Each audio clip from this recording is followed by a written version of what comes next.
Hello, everyone. Thanks for joining us in the episode number 18 of IT Mythbusters series. I'm your host, Suresh GP from TaUB Solutions, and I'm joined by my good friend, Mike Fulton, who is the CIO of Vernovis. So Nice thanks, to Mike, see you for again, Suresh. thanks, Mike, for joining. And it's always a pleasure to have this chit chat and about what's the hot topic that is brooding over your wing in your sleep and in my conversation. So, what do you have for today to understand for our viewers? Well, so Suresh, today I've been thinking a lot about we're nearing the end of 2023. We're starting to look forward into 2024. And as we see the importance of technology continue to rise in organizations all around the world, we see product teams become more and more in vogue. I wonder, are we going to no longer need BRMs? So that's the myth I want to bust today, that we no Oh, longer need BRMs. oh no, no, I cannot even imagine a word. That's just me. But let's get rational, right? That's a great Yeah. topic So to start with. for those for those of you that don't know, Suresh is actually he's a certified master BRM. And if you're not familiar with the BRM acronym, BRM stands for Business Relationship Manager. It's one of those really critical roles within IT that helps organizations navigate the relationship between business IT and make sure that we have the proper alignment and partnership between both sides of an organization. So, Suresh, tell me, why will I no longer need BRMs, or is this a myth that absolutely has to be busted? Well, I think I want to give a little bit of context, and thanks for bringing this topic because it's pretty close to my heart. Let's talk about what's happened in the previous past and what does the future look like. Now, as I look at organizations, we also have to look at organizations beyond just profit organizations. I'm even talking about non-profit organizations, government Right. agencies, right? Because we are trying to talk about the entire system that is Mm-hmm. seeing the value of business relationship management. So I just recently completed a business relationship management connect conference that happened in Portland, Oregon, and talking with a lot of people from government sectors, private organizations, and asking them the number of BRMs that they have. It's very fascinating for me to see that today business relationship management is not just a prerogative within IT. There are business relationship managers from HR, finance, sales, marketing. So first of all, it's cutting across functions. So that's one of the Wow. reasons that I Yeah. think is important to start thinking about beyond IT. IT is something very close to you and me because we have been spending in this industry, but this is changing game beyond information technology. That is number one. Number two, if you look at from a business partner perspective as well as CIO's perspectives, a lot of CIOs are telling business relationship managers are my associate CIOs because they want to see people who be the real eyes and ears on the ground to do some work. And today with IT, specifically for the IT perspective, business is saying that IT should take a trusted advisor level and a strategic partner role. Now, if IT needs to step up the game to be a more trusted advisor and a strategic partner, guess what? We need to sell the value of IT.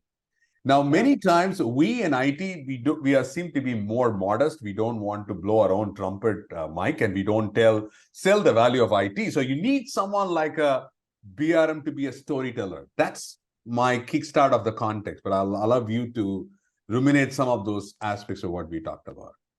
Well, I think what you mentioned there at the end is absolutely dead on, right? I think the idea that we need somebody to be able to tell the story of IT to the rest of the organization, to be able to share the value of IT and what we bring to the organization. I think that's critically important. And particularly for the IT function, where stereotypically, let's just kind of say it, most IT people stereotypically Mhm. have a hard time talking other things that aren't tech related, Right. or have a hard time really conveying what they're trying to talk about in a technology space in business terms. So having someone that is really focused on that part of the communication, I think, is critically important. But I would also go back to what you said at the beginning, this shift that's happening about BRM really not being about IT, but really being about any part of the organization that is providing service to someone else. Right. My history, my background, and I think where we met originally, I was the shared services architect for Procter and Gamble for a number of years. Right. And for those of you that aren't familiar with Procter and Gamble, one of the 20 biggest companies in the world for a long time, kind of the innovator and creator of global business services in a lot of ways for the industry. And global business services was all about bringing not only IT, but HR, finance, and other shared services together and operating them in a professional manner. And BRM roles were an absolutely critical role for us back then, regardless of what service we were talking about. So I really, really love the fact that the BRM role is expanding beyond the IT function into finance, into HR, into other areas of kind of the supporting functions of the business, because I do believe it's critically important that those parts of the organization are also valuing the communications and the collaboration just as much as IT does. Absolutely. So I'd love to get your thought on this, though, Suresh. Maybe it's not meaning I no longer need BRMs, but as we move to more and more product teams, how does the role of a BRM change or evolve, or does it? Maybe it doesn't. Versus, and what's the interaction with product teams, with product managers? How are those things working together in practice? Well, that's a great question, right? And a lot of times I tell people that you need to be very clear about your identity. Because if your identity is not very clear, then people have their own reservations on how you fit into the overall jigsaw puzzle.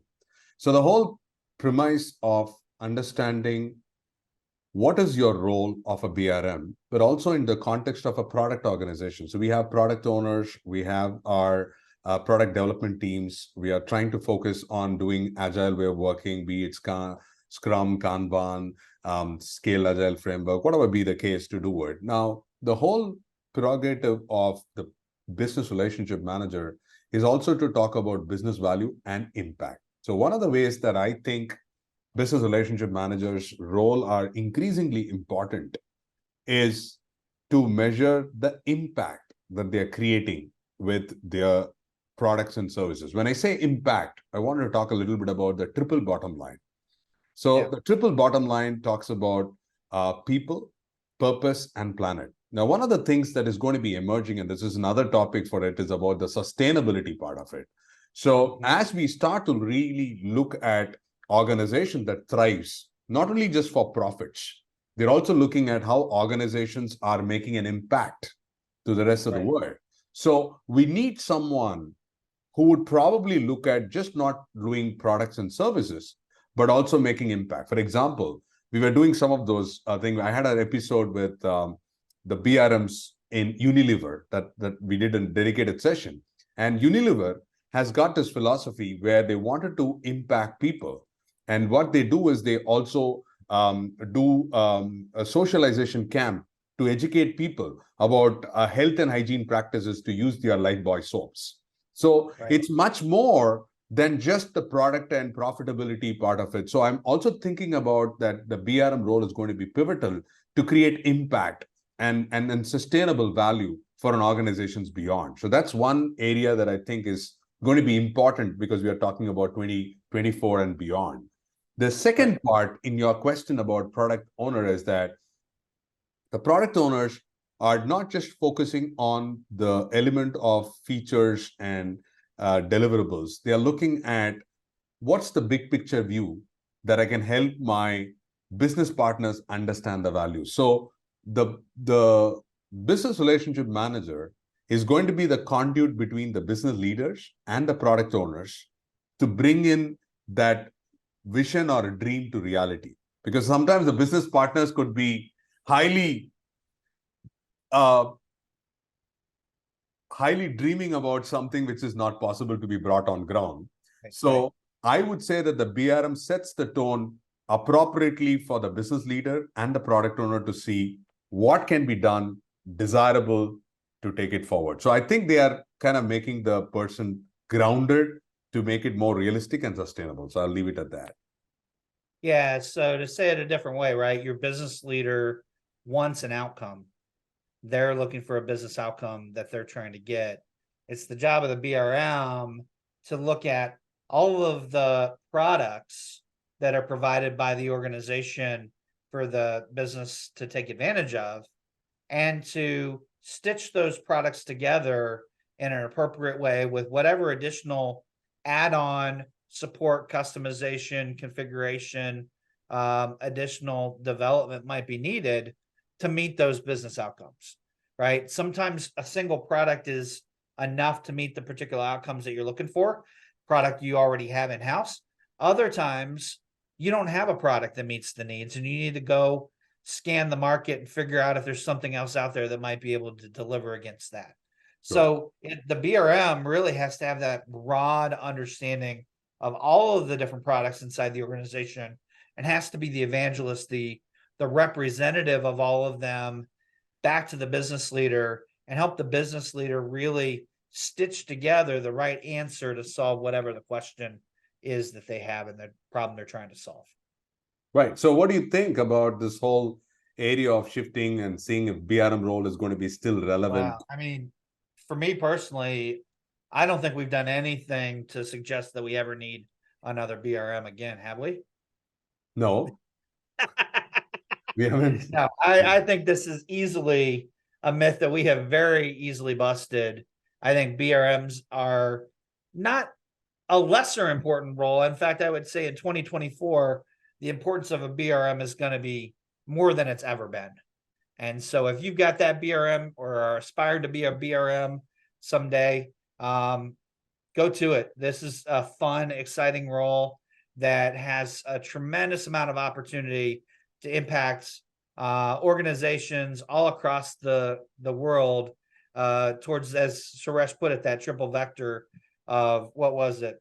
Profit, purpose, and People, planet. purpose, and planet. But this People, is purpose, also and planet. part that you mentioned, is that we are into a relationship-centered organization. So if you want to thrive in the digital age, it's not all just about, we did talk about in our previous episodes, not just about AI, chat GPT and stuff. It's also about building authentic relationship, both internal and external. And guess not, it's not just about IT. If you are part of being a role with HR, finance, legal, marketing, sales, this is going to be super important, because at the end of the day, people want to do work with people whom they like, and they want to be having the same level of understanding and passion to what you do it. So it's always going to be relationship-centered organization. So BRM Institute is thriving on a concept which tells that every organization is now focusing on becoming a relationship-centered organization. So as we embark on 2024 and beyond, if your organization is standing by that vision of building a relationship-centered organizations, you're going to build some great relationships. And this is going to be the fuel that will drive innovation, that will drive business value, that will also create impact for you and the other people down. Remember, we always talk about this one, that people will forget what you did, but people will never forget how you made them feel. So it's an opportunity that the BRMs will make the people around their vicinity to feel good about themselves and their organization. And guess what? You have highly empowered task force. And when you have highly empowered task force, you obviously stand to gain a high performance organization. So with that, for me personally, and I can talk about for hours, there is a good opportunity for BRMs to change or pivot 2024 and beyond with the right level of ingredients to deliver absolute business value, greater impact, and more importantly, achieve the triple bottom line of people, purpose, and planet. So what do you think? Did we cover that in sense about, is it going to be a myth or not a myth? Myth has been busted. We are definitely going to need BRMs going forward. Well, that's a great news, because I was just shocked when you asked this question. I say, oh no, because, sometimes pop up, I've been spending a lot of time and effort in investing on training and coaching and consulting on business relationship management as part of TaUB Solutions. Will we be out of business? So this is kind of reassuring, because I can be the cult. I can follow it in certain manner, but hearing it from a person very neutral is extremely beneficial, right? I think there's going to be a lot of organizations out there that continue to need help from you and your team, Suresh. So I think your business is safe.